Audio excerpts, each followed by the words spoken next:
The return of the Odyssey to Earth marked a turning point in humanity's relationship with the mysterious alien visitors. News of the failed reconnaissance mission and the subsequent attack spread like wildfire, fueling fear and anger across the globe. People who had once been fascinated by the idea of first contact now saw the aliens as a threat that needed to be dealt with swiftly and decisively. Governments, corporations, and militaries worked together to prepare for what many believed was inevitable. Lord Alex Carter struggled to process the events unfolding around him.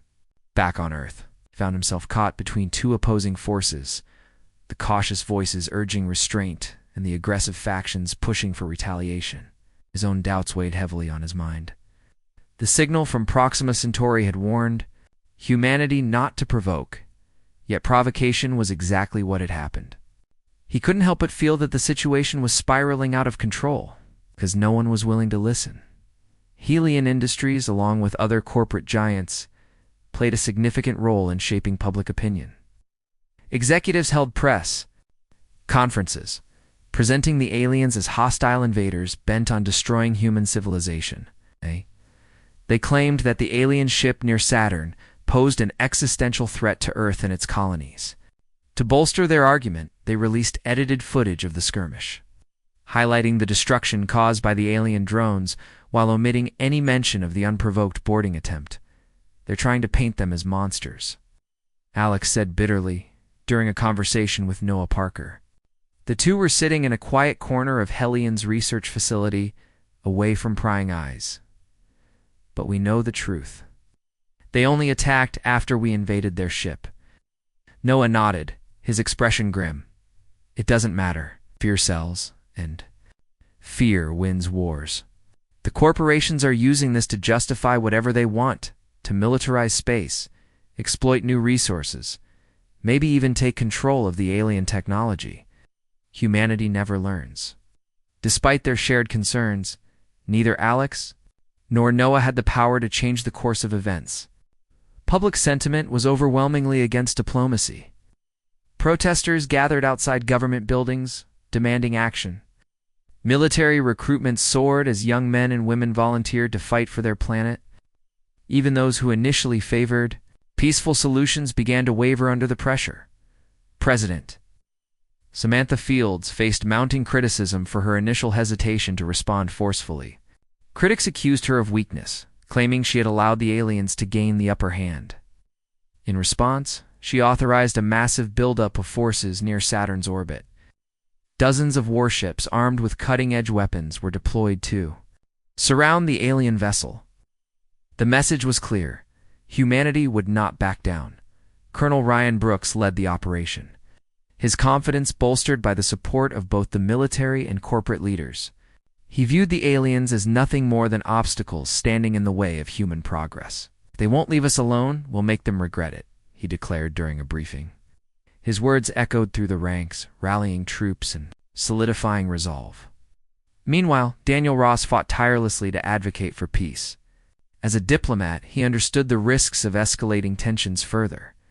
He argued that the aliens' warning, "leave us alone or face consequences," was not a declaration of war, but a plea for understanding. "They gave us a chance to walk away," he told anyone who would listen. "We ignored them, and now we're paying the price. But it's not too late to de-escalate." Unfortunately, few people shared his perspective. Most dismissed his arguments as naive or idealistic, accusing him of being soft on the enemy. Even some of his colleagues within the UEA grew impatient with his insistence on negotiation. Diplomacy has its limits, one advisor snapped during a heated meeting. Sometimes you have to fight fire with fire, as the conflict loomed. Closer, Emily Shaw wrestled with her own feelings about the mission. Though she had joined the Odyssey crew with hopes of fostering cooperation between species, she now questioned whether such a thing was possible. Her conversations with Alex and Noah had opened her eyes to the darker motivations driving humanity's actions. She began to wonder if the aliens were right to see humans as reckless and dangerous. "I didn't sign up for this," Emily confessed.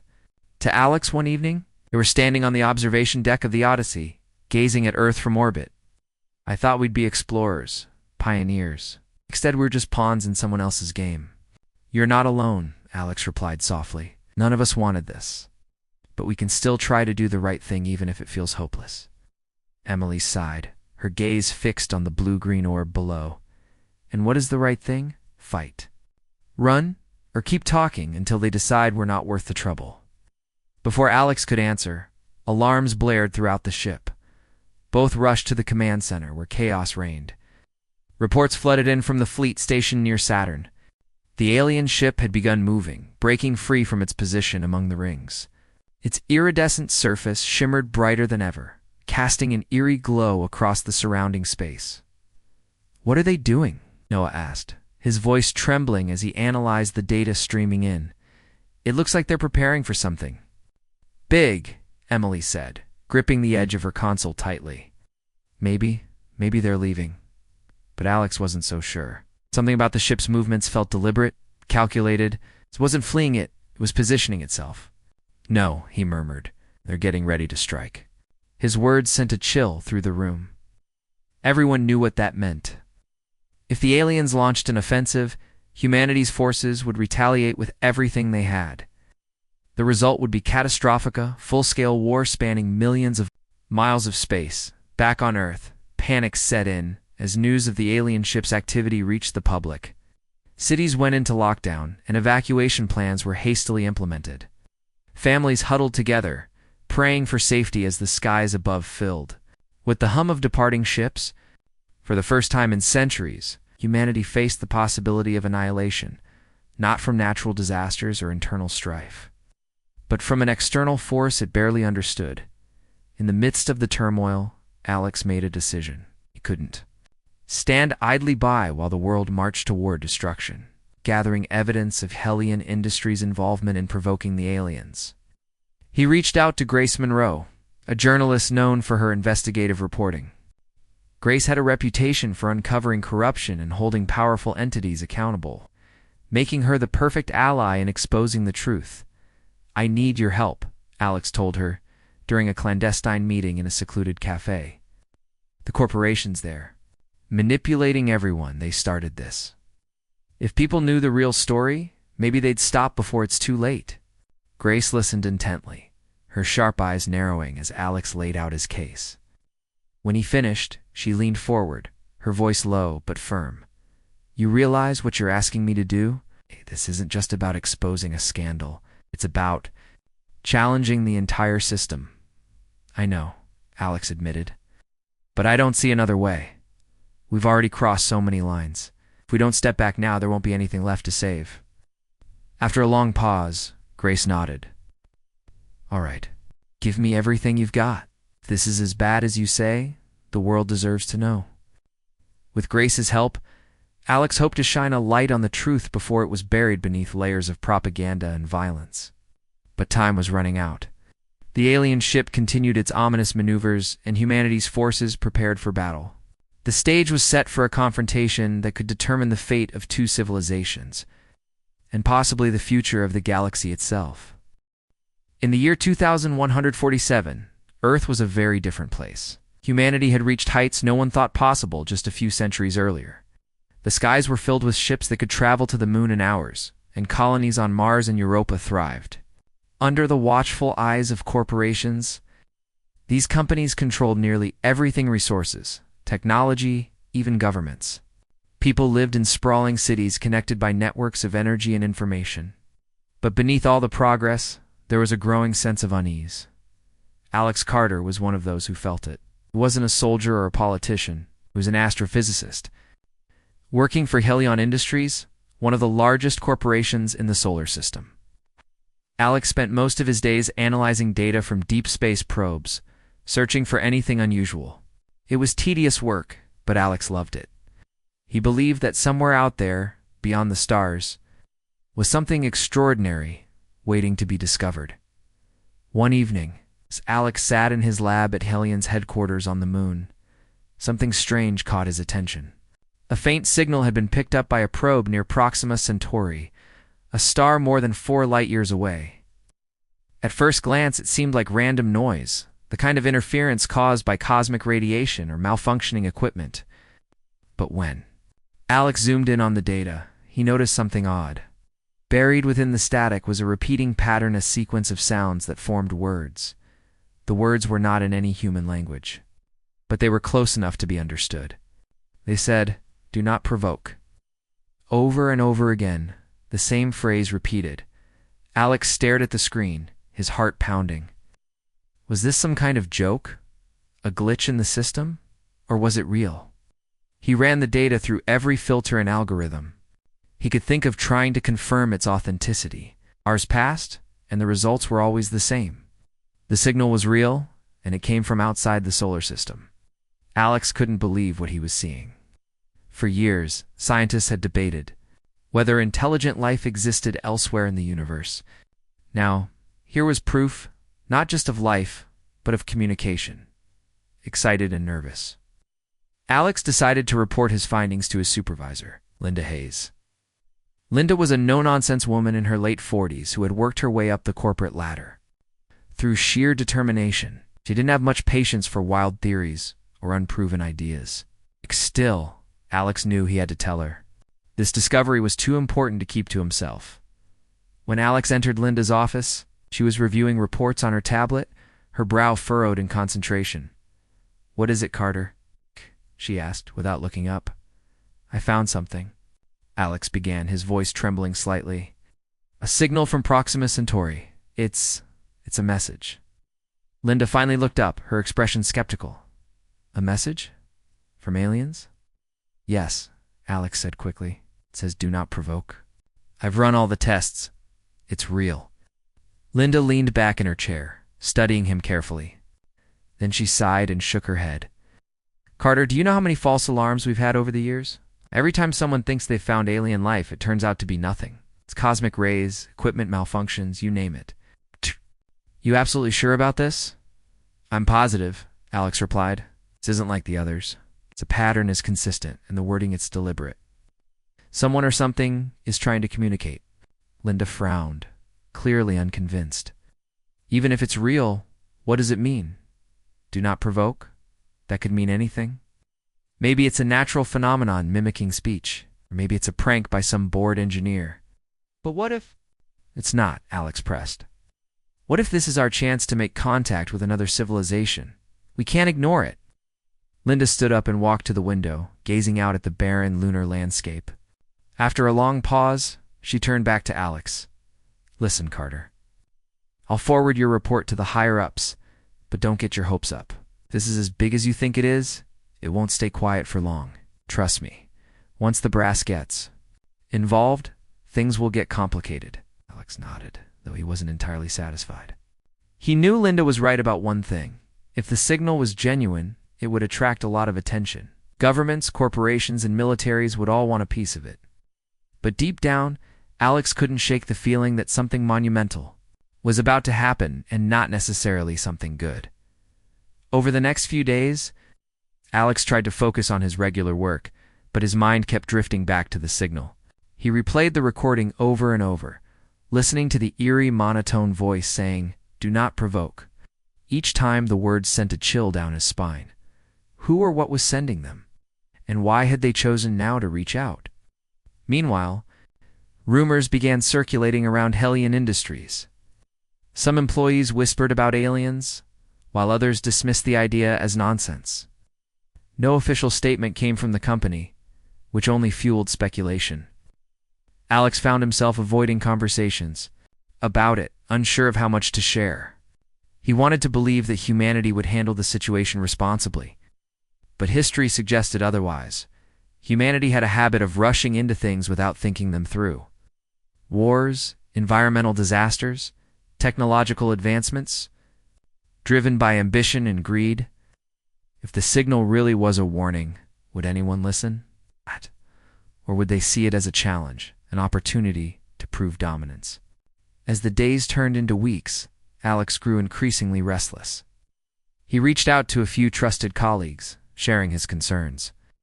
One of them, a biologist named Rachel Wong, agreed that the signal warranted further investigation. "It's a warning," she said. "We need to take it seriously. Ignoring it could have consequences we can't imagine." But not everyone shared their caution. Many dismissed the signal as irrelevant, arguing that humanity had nothing to fear from distant stars, or the top species. One engineer boasted during lunch, "If aliens exist, they should be afraid of us, not the other way around." Alex cringed at the arrogance of such statements. Humans like to think of themselves as invincible, but the truth was far less reassuring. Earth was a small planet in a vast universe, and humanity's survival depended on humility as much as innovation. Yet humility was in short supply these days. Despite his misgivings, Alex continued to monitor the signal, hoping for more clues. He also kept an eye on the news, watching for any updates. So far, nothing had changed. HFY Industries remained silent, and the rest of the world seemed oblivious. But Alex knew it was only a matter of time before the story broke wide open, and when it did, he feared that humanity's response would be exactly what the signal warned against: provocation. Months passed after Alex Carter's discovery of the mysterious signal from Proxima Centauri. Life on Earth and its colonies continued as usual, with most people unaware of the strange message that had been intercepted. HFY Industries kept the information under wraps, treating it as just another anomaly in the endless stream of data collected by their probes. But the universe, it seemed, had other plans. One calm morning, humanity received a wake-up call it could no longer ignore. A massive alien ship appeared near Saturn's orbit, drifting silently among the planet's rings. The vessel was unlike anything anyone had ever seen. Its surface shimmered with an iridescent glow, reflecting colors that shifted like liquid metal. It was enormous, dwarfing even the largest human spacecraft, and its presence sent shockwaves through every corner of society. News of the arrival spread instantly across the globe. Social media erupted with speculation, fear, and excitement. Some called it proof of extraterrestrial life, while others joked that it was a publicity stunt by one of the megacorporations. Governments scrambled to respond, unsure whether to treat the ship as a threat or an opportunity. Scientists debated endlessly about its purpose, design, and origin. For the first time in centuries, humanity felt small and vulnerable. The United Earth Alliance, UEA, the governing body responsible for maintaining peace and order among Earth's nations and colonies, took charge of the situation. President Samantha Fields held an emergency meeting with her advisors, military leaders, and top scientists. Among those present was Daniel Ross, a seasoned diplomat known for his calm demeanor and sharp mind. He was tasked with leading efforts. To establish communication with the alien visitors, we need to approach this carefully, Daniel said during the meeting. This is first contact, a historic moment. If we handle it right, we could open the door to cooperation and mutual understanding. But if we make a mistake, he trailed off, letting the implications hang in the air. Colonel Ryan Brooks, head of the UEA's defense forces, wasn't convinced. Careful won't protect us if they're hostile, he argued. We don't know what they want. They might be here to conquer, exploit, or destroy. We should prepare for the worst. Tensions between diplomacy and military readiness dominated the discussions. But ultimately, President Fields decided to send a diplomatic envoy to meet the aliens. The mission would be carried out aboard the Starship Odyssey, a state-of-the-art vessel equipped with advanced communication systems and defensive capabilities. Its crew included some of the best minds and skilled personnel humanity had to offer. Emily Shaw, a talented pilot with years of experience navigating deep space, was chosen to helm the Odyssey. She was known for her quick reflexes and steady hand qualities that made her ideal for such a high-stakes mission. Joining her was Noah Parker, a linguist specializing in deciphering unknown languages. His job was to interpret any messages the aliens might send and find a way to communicate effectively. Alex Carter, still haunted by the ominous warning from Proxima Centauri, was assigned to the science team aboard the Odyssey. Though he didn't relish the idea of facing the aliens directly, he couldn't pass up the chance to learn more about them. Before leaving, he confided his concerns to Emily during a quiet moment in the ship's observation deck. "I keep thinking about that signal," Alex admitted, staring out at the stars. What if this isn't a friendly visit? What if we're walking into a trap? Emily glanced at him, her expression thoughtful. I've thought about that too. But we can't let fear stop us from trying. There's even a chance of making peace. We have to take it. Her words reassured Alex, though only slightly. As the Odyssey approached Saturn, the crew braced themselves for what lay ahead. The alien ship loomed larger with each passing hour, its size and beauty both awe-inspiring and intimidating. When they were close enough, the Odyssey transmitted a series of mathematical sequences, universal language often used in attempts to communicate with extraterrestrial beings. For hours, there was no response. Tension aboard the ship was palpable, with everyone holding their breath. Then, just as hope began to fade, the alien vessel emitted a bright pulse of light. Moments later, a message appeared on the Odyssey's screens. Leave us alone, or face consequences. The crew stared at the words in stunned silence. Noah immediately began analyzing the language, noting its structure and tone. Clear and direct, he said. They're not mincing words. Daniel Ross frowned, his earlier optimism waning. Consequences. That doesn't sound promising. Ryan Brooks, monitoring the situation from Earth via live feed, wasted no time reacting. This confirms that they're a threat. We need to act now before they do. But Daniel disagreed. Wait, just because they issued a warning doesn't mean they're hostile. Maybe they're trying to avoid conflict. We should respond peacefully and explain our intentions. Back on Earth, corporate interests saw the alien ship as an opportunity rather than a danger. Executives from Helion, industries, and other companies lobbied the UEA to allow closer inspection of the vessel, claiming it could hold advanced technology worth trillions. Despite objections from scientists and diplomats, pressure mounted to take a more aggressive stance, against better judgment. The UEA authorized a reconnaissance mission led by Colonel Brooks, using stealth drones equipped with EMP weapons. A team attempted to board the alien ship without permission. Their goal was to disable key systems temporarily and gather data. However, things quickly went wrong. As soon as the drones breached the alien ship's defenses, swarms of smaller craft emerged, moving with incredible speed and precision. Within minutes, the drones were obliterated, and the recon team suffered heavy losses. The surviving members barely escaped, retreating back to the safety of their ships. The incident sparked outrage on Earth. News outlets broadcast footage of the attack, framing the aliens as aggressors who had struck first. Public opinion shifted dramatically, with many calling for retaliation. Military leaders seized the moment to push for full-scale engagement, arguing that humanity needed to show strength. Amid the chaos, Alex watched helplessly as events spiraled out of control. He knew the aliens had acted in self-defense, responding to an unprovoked intrusion. Few seemed willing to listen to reason. Even Daniel Ross struggled to advocate for peace when faced with mounting hostility. What are we doing? Alex muttered to himself late one night, staring at images of the alien ship on his computer screen. Why does everything always come down to violence? Noah overheard him and nodded grimly. Because fear blinds us. When we see something we don't understand, our instinct is to fight it or run away. The next day, the UEA announced plans to deploy additional forces to Saturn's orbit.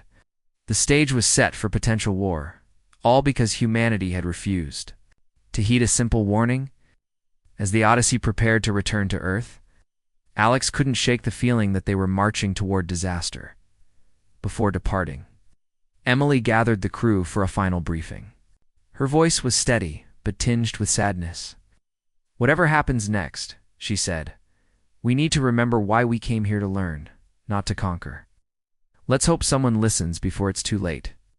As the Odyssey turned away from the alien ship, Alex looked back one last time.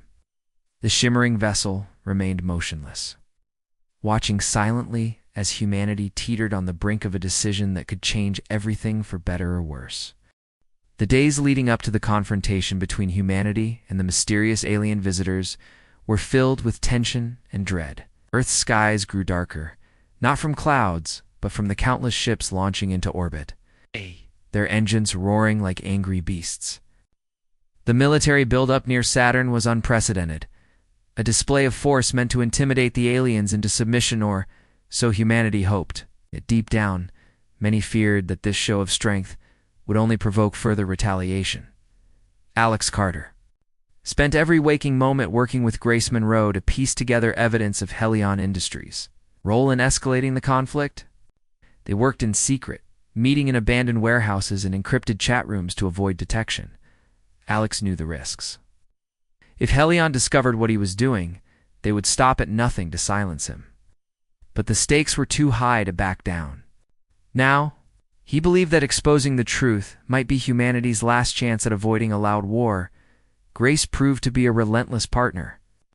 She sifted through corporate records, leaked documents, and intercepted communications, piecing together a damning narrative. "This isn't just greed," she said one night as they reviewed files on a dimly lit screen.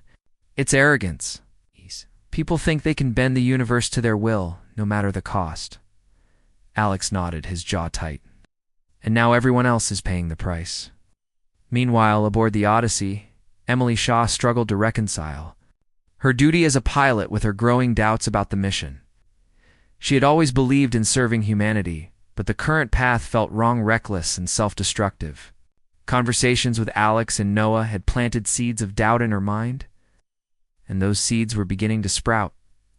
One evening, as she sat alone in the ship's observation deck, Noah joined her. He carried a tablet displaying translations of the alien language.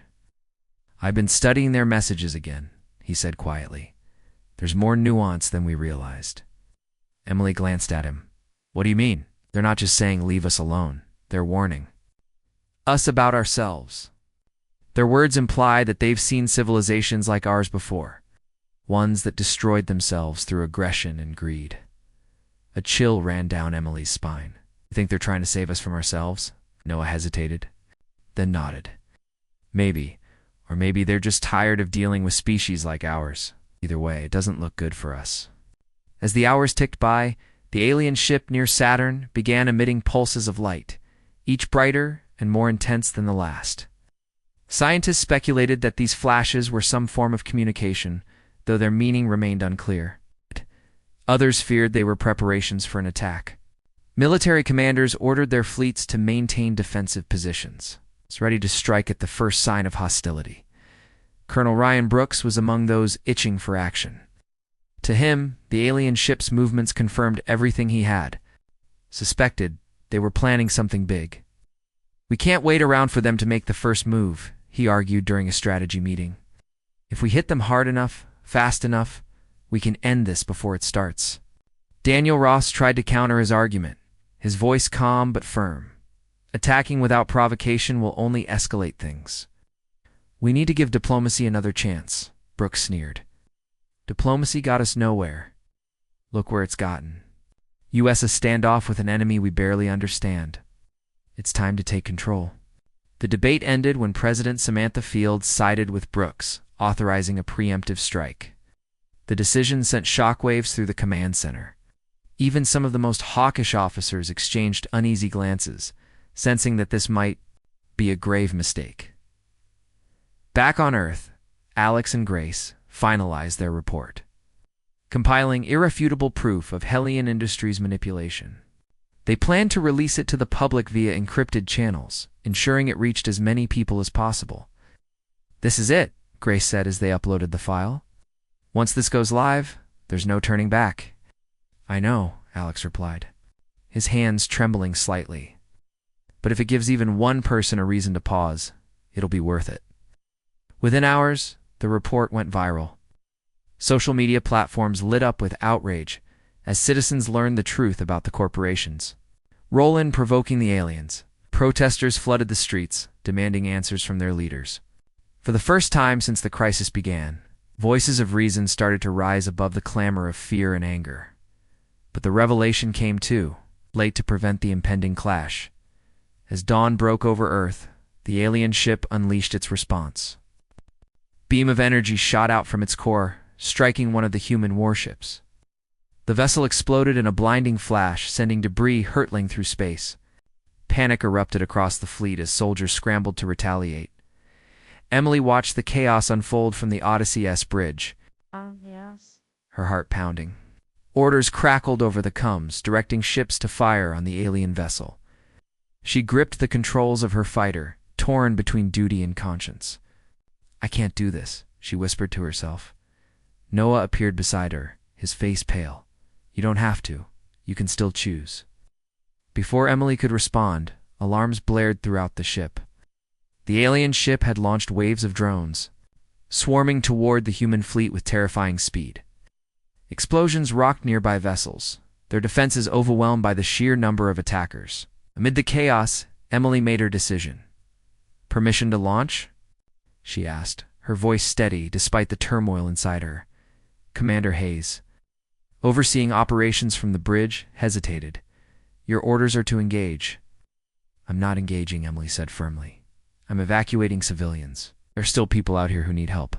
Without waiting for approval, she powered up her fighter and soared into the fray.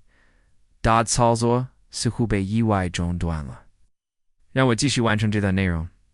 Without waiting for approval, she powered up her fighter and soared into the fray, dodging blasts and debris. Emily maneuvered her craft toward a damaged supply vessel carrying refugees.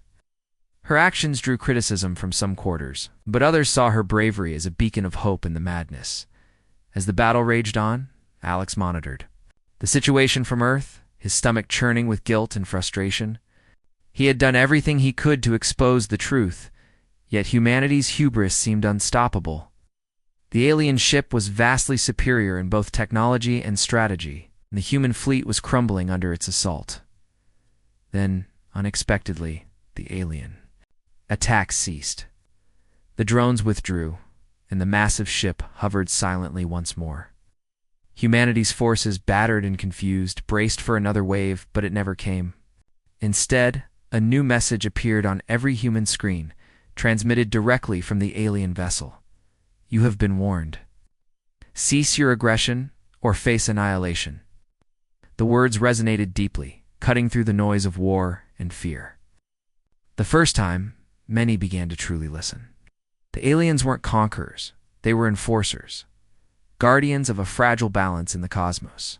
And humanity, blinded by ambition and arrogance, had nearly crossed a line it couldn't come back from.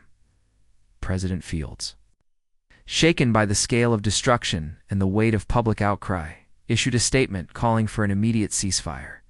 "We must reassess our approach," she declared. "War is not the answer.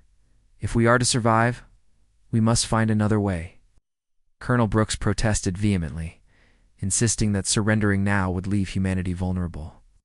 But his arguments fell on deaf ears. The tide of public opinion had shifted. Fueled by Alex and Grace's revelations and the undeniable reality of humanity's near defeat, Daniel Ross seized the opportunity to reopen diplomatic channels. With support from President Fields, he led a renewed effort to communicate with the aliens, emphasizing humanity's willingness to learn and change. This time, the message was different, not one of dominance or defiance, but of humility and regret. As the dust settled, Emily returned to Earth, hailed as a hero for her role in saving lives during the battle. Though scarred by what she had witnessed, she found solace in knowing that her choices had made a difference. Alex, too, felt a flicker of hope. The road ahead would be long and difficult, but for the first time, humanity seemed ready to listen to itself, to others, and to the universe beyond. And somewhere, far away, the shimmering alien ship lingered, watching silently as its warning finally sank in. The aftermath of the battle near Saturn left humanity shaken to its core. The alien ship's overwhelming power and precision had exposed the fragility of Earth's forces, shattering any illusions of superiority. Cities across the globe were gripped by fear, their streets eerily quiet as people processed the reality of how close they had come to annihilation. Yet amidst the despair, a glimmer of hope emerged, a chance for humanity to reflect on its actions and choose a different path. Alex Carter found himself at the center of this fragile moment of change. His report, co-authored with Grace Monroe, had ignited a global conversation about accountability and responsibility. Corporations like Hellion Industries faced intense scrutiny, with calls for investigations into their unethical practices. Protesters gathered outside corporate headquarters, demanding justice and reform. For the first time in decades, ordinary citizens felt empowered to challenge the powerful entities that had long dictated humanity's direction. But Alex knew the fight was far from over. Exposing the truth had been only the first step. Convincing humanity to act on it was another challenge entirely. He spent his days meeting with scientists, activists, and politicians, urging them to push for meaningful change.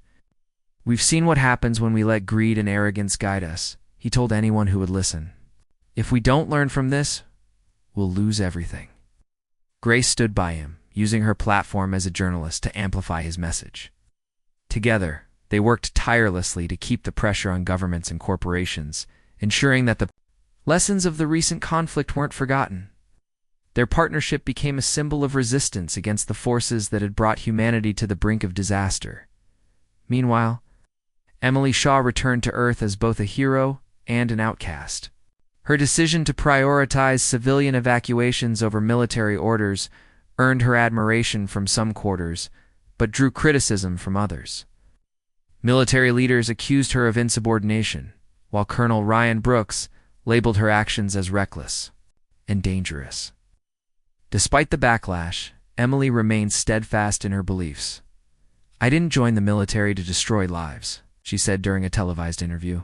"I joined to protect them. If we're going to survive as a species, we need to start valuing life more than power." Her words resonated with many, especially younger generations, who had grown disillusioned with the old ways of doing things. Students organized rallies in her honor, holding signs that read "Peace over pride" and "Listen to the stars."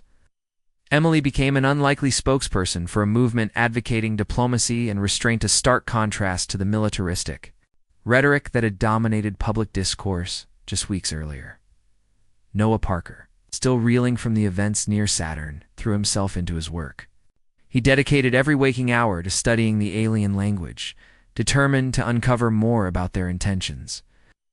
Using recordings of their messages and observations of their behavior, he pieced together fragments of insight that hinted at a deeper purpose behind their warnings. "They're not just guardians," Noah explained to Alex during one of their late-night discussions. "They're stewards watchers of the galaxy. Their job is to prevent civilizations from spreading chaos beyond their own worlds. That's why they warned us, because they saw where we were headed." Alex frowned, absorbing the implications. "So they're not here to conquer or trade? They're here to stop us from becoming a threat." "Exactly," Noah replied. "If we don't prove we can change, they'll finish what they started." This revelation added urgency to Daniel Ross's diplomatic efforts. Tasked with reopening communication with the aliens, he assembled a small team of experts, including Noah and several other linguists and scientists. Their goal was to craft a message that conveyed humanity's remorse and willingness to cooperate. It wasn't easy. Every word had to be carefully chosen to avoid misinterpretation. "We can't afford to make assumptions," Daniel reminded the group during one of their planning sessions. "One wrong move could undo everything we're trying to achieve." As the team worked, tensions mounted across Earth. While some embraced the idea of peace, others clung to distrust and anger. Militarized factions argued that disarming would leave humanity vulnerable, while corporate interests lobbied to continue exploiting resources in the name of recovery.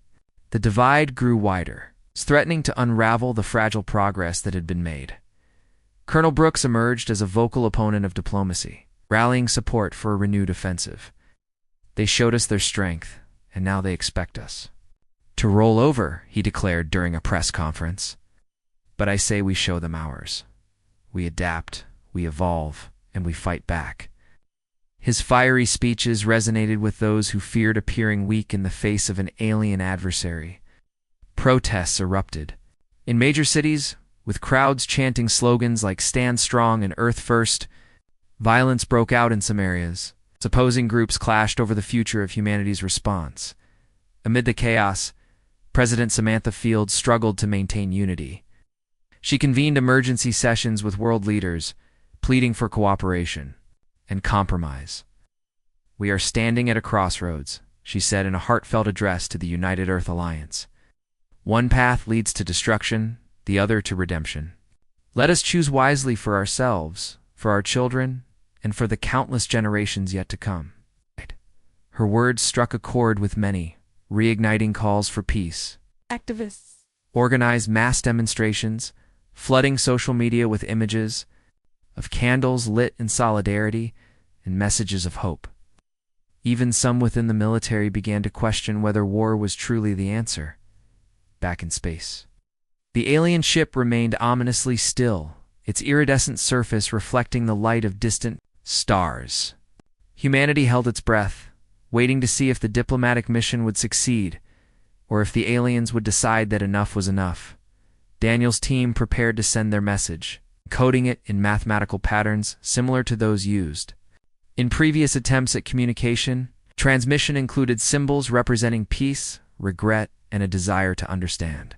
They also included recordings of nature sounds, birds chirping, waves crashing, wind rustling through trees, as a gesture of goodwill. When the message was finally sent, silence followed. Hours turned into days, and still there was no response. Anxiety mounted as people wondered if the aliens had already given up on humanity. Had they judged Earth too dangerous to trust? Then, on the fifth day, the alien ship emitted another pulse of light. This time the message was clear. Prove yourselves. The simple phrase sparked a wave of relief and determination. Humanity had been given a second chance, a rare opportunity to demonstrate that it could rise above its flaws. Governments scrambled to implement reforms, banning aggressive expansion and prioritizing sustainability. Corporations reluctantly agreed to stricter regulations, though many did so. DGINGLY. Alex watched these developments with cautious optimism. He knew the road ahead would be difficult, but he also believed that humanity had the capacity to change if it truly wanted to. We've taken the first steps, he told Grace during one of their meetings. Now we have to keep walking.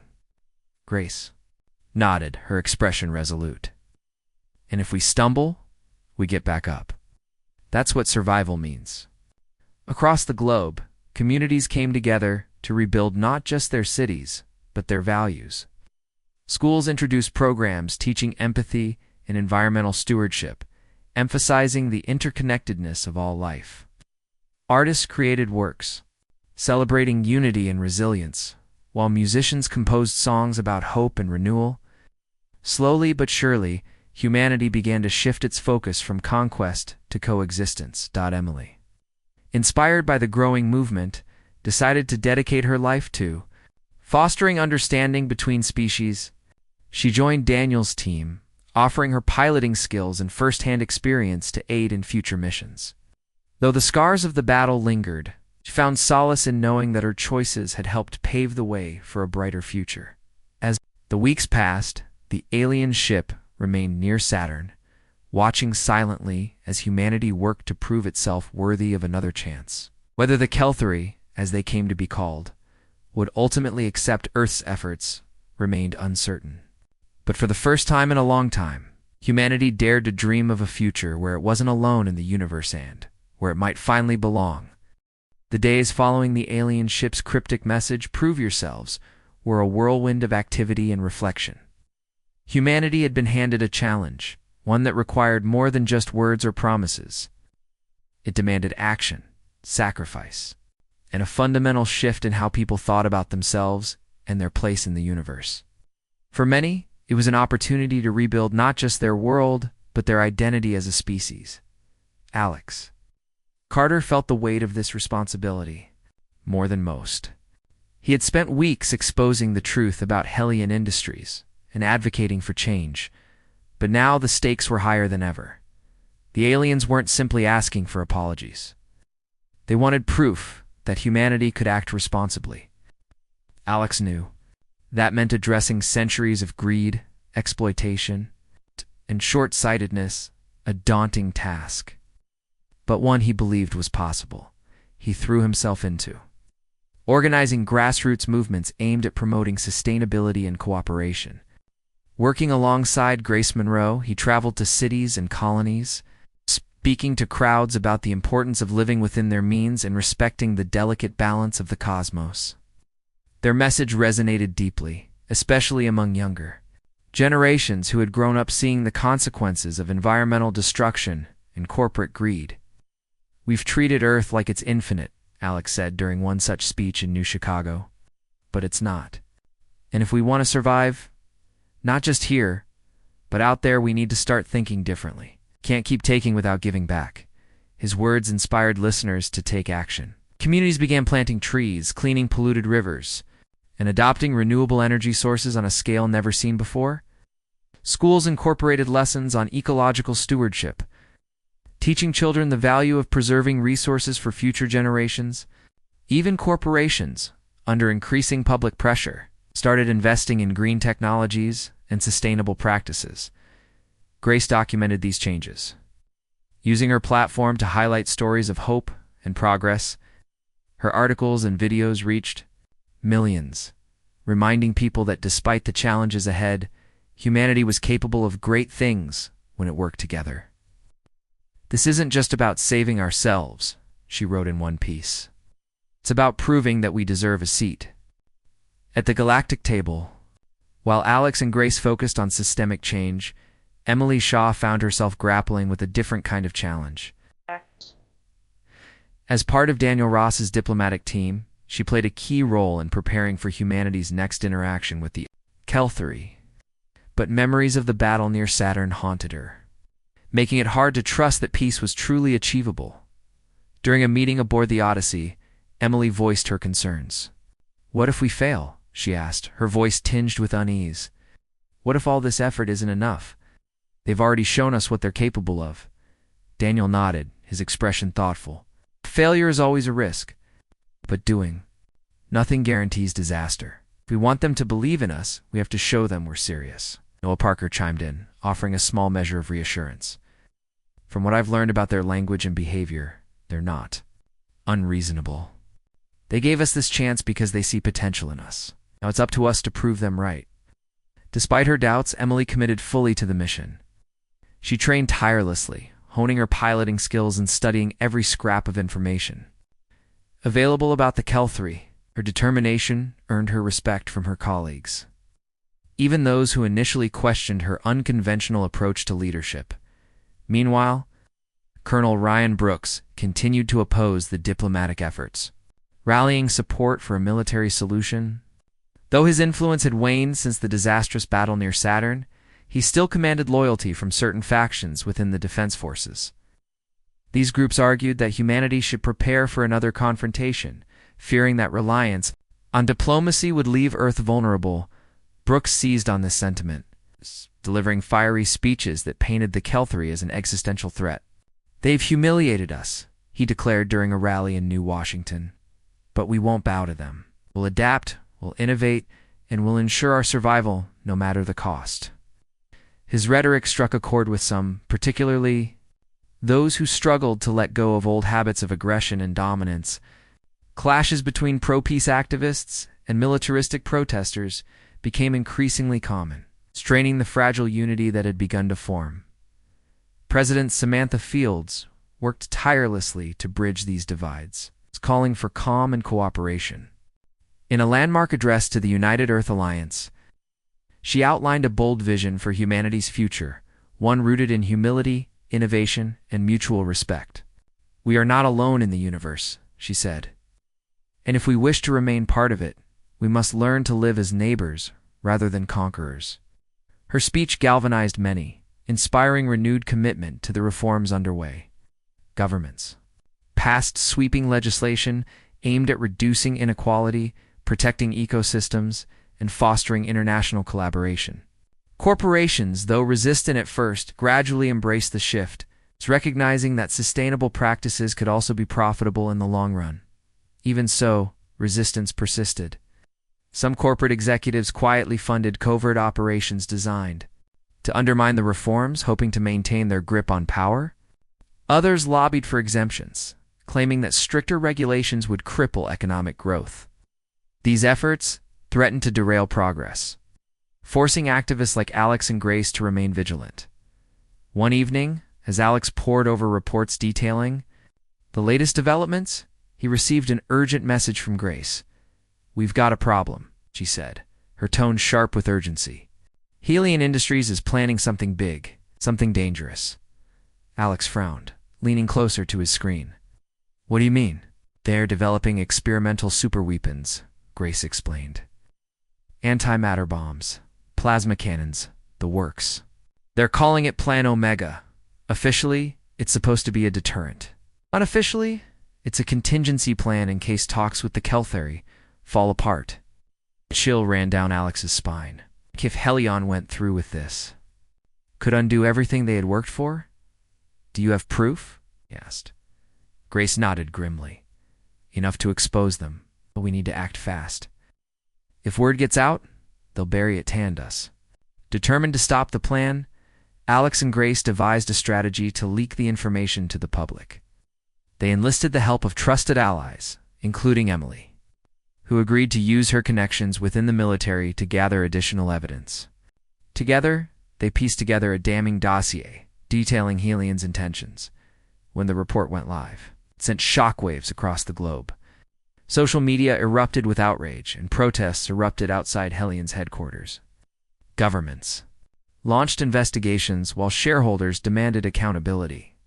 Faced with overwhelming backlash, Helion's executives were forced to abandon Plan Omega, or at least shelve it indefinitely. The victory was bittersweet.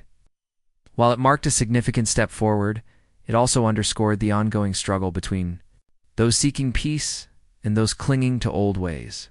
Alex knew the fight wasn't over, but for now, humanity had taken another step toward proving itself as weeks turned into months. The alien ship remained near Saturn, its presence a constant, a reminder of the challenge ahead. Humanity continued to work toward redemption, striving to demonstrate that it could rise above its flaws. Slowly but surely, the seeds of change took root, spreading hope that perhaps, just perhaps, the Kelthari might see fit to give humanity another chance. And somewhere beyond the stars, the shimmering vessel watched silently, waiting to see if Earth's inhabitants would finally prove worthy of joining the galactic community.